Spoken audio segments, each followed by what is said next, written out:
ሰላም ውድና ምርጥ ቪርጎዎች እንደምን ሰነበታችሁ? ውድ ቪርጎዎች ለዛሬ የሚያዝያ 2017 ወርሃዊ ትንበያ ይዤላችሁ የቀረብኩ ሲሆን በዚህ ወር ሜርኩሪ እና ቬኑስ ወደ 7ኛው የፀሐይ ምልክታቸው በቀጥታ ይሄዳሉ። ሁለቱም ፕላኔቶች በተቃራኒ ምልክቶች ወደፊት እየገሰገሱ ነው። ይህ ደግሞ የንግድ አጋሮችን እና የባለሙያ ጥምረቶችን ጨምሮ የሁሉም አይነት ጓደኝነትን የሚመለከት ነው። በተቃራኒ ምልክት ውስጥ ኃይለኛ ጉልበት መኖሩ እንደ መስታወት ሆኖ ሲያገለግል በራሳችሁ ላይ በተለያዩ መንገዶችና በአዲስ መልክ እንድታዩ ይረዳል።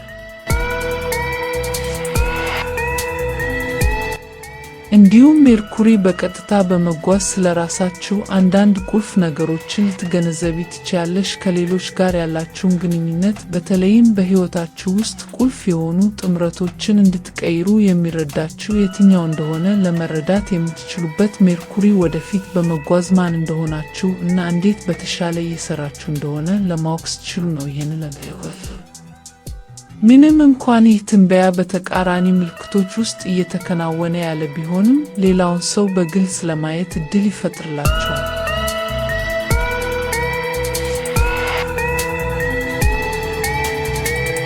ይህን ሌላ ሰው በግልጽ ማየት ደግሞ አሁን አንዳንድ ጥምረቶችን በመቀጠል የጋራ ጥቅም መኖሩን ወይም አለመኖሩን በሐቀኝነት ለመገምገም ይረዳችኋል።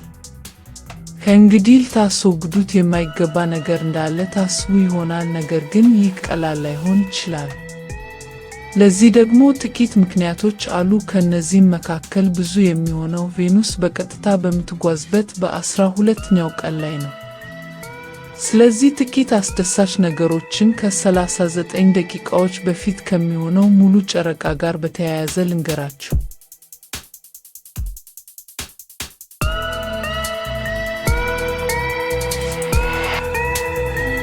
ይህ ፍጹም ጊዜ ነው። ይህ ሙሉ ጨረቃ ለእናንተ ከራስን ፍቅር ጋር የተያያዘና ከገንዘብ ጋር በተያያዘ ምክንያት የተፈጠረ ነው ማለት ይቻላል። ስለዚያ ሙሉ ጨረቃ በትንሹ እናውራ። በተቃራኒ ምልክትሽ ውስጥ ቬኑስ በዚህ ወር በዝግታ እየተንቀሳቀሰች ነው እንበል። ቀጥታ እየተንቀሳቀሰች ሳለ በወሩ ውስጥ ከሳተርን እና ከሰሜን ኖድ ጋር ወደ ሰማይ እየተጠጋች ትመጣለች።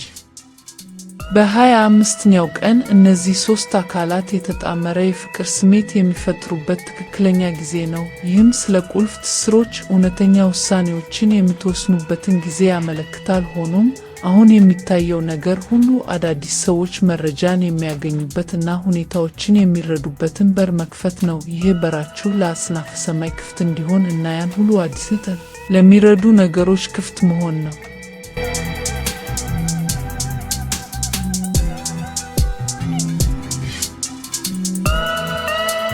ካርማዊ በረከቶችን የሚያመላክት ነው።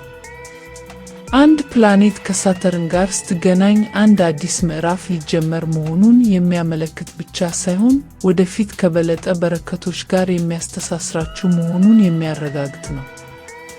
ስለዚህ በዚያ የሰማይ ክፍል ውስጥ ቬኑስ በምትገኝበት በገንዘብ ዘርፍ ላይ ወደሚፈጠረው ሙሉ ጨረቃ መልስ።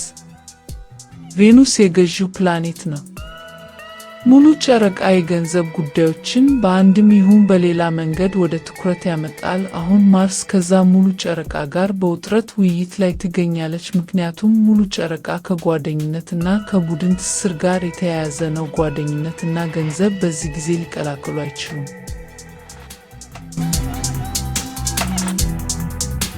ነገር ግን ያለን ነገር በጁፒተር እና በዚህ ሙሉ ጨረቃ መካከል ያለው ከፍተኛ ስምምነት እና ውብ አቀማመጥ ነው።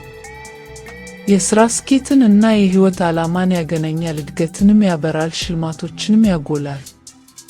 ስለዚህ ይህን በመመልከት ወደፊት የመግፋት ወይም የበለጠ የብልጽግና ስሜት ሊሰማችሁ ይችላል። ከትልልቅ ግቦች ጋር የማስማማት አንዱ አካል የሆነ የበለጸገ የብልጽግና ስሜት ደግሞ ይኖራችኋል። ይህ ደግሞ በተራው ራሳችሁን በበለጠ ተስፋና በፍቅር እንድትመለከቱ እና እውነተኛ እድገት እንዲሰማችሁ ሊረዳችሁ ይችላል።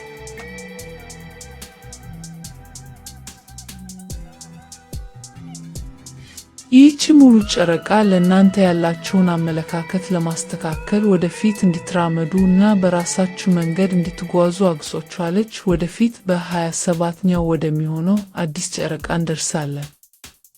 ቀደም ብዬ ስለ ቬኑስ፣ ሳተርን እና ሰሜን ኖድ በጣም ካርማዊ በሆነ መንገድ በር የሚከፍቱበትን ጊዜ ጠቅሻለሁ። ከአዲሱ ጨረቃ ከ2 ቀናት በኋላ ፕሉቶ ከማርስ ጋር በተቃራኒው በሰማያችሁ ላይ ይሰለፋሉ። እናም በዚህ ምክንያት ማንም ሰው በእርግጥ ማረፍ አይችልም፣ ምክንያቱም በነፍስ በአእምሮ እና በመንፈስ ደረጃ ላይ ብዙ የሚነቃቀጥ ቦታ ስለሚኖር ማለት ነው።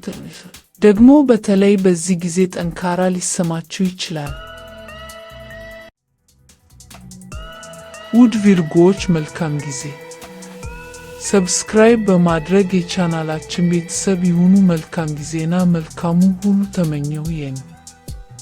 ውድ ቪርጎዎች ሐሳብ፣ አስተያየት ሰብስክራይብ በማድረግ ቪርጎ ለሆኑ ወዳጆቹ በመጋበዝ ድጋፎ አይለየን። ቸርን ሰንብቱ።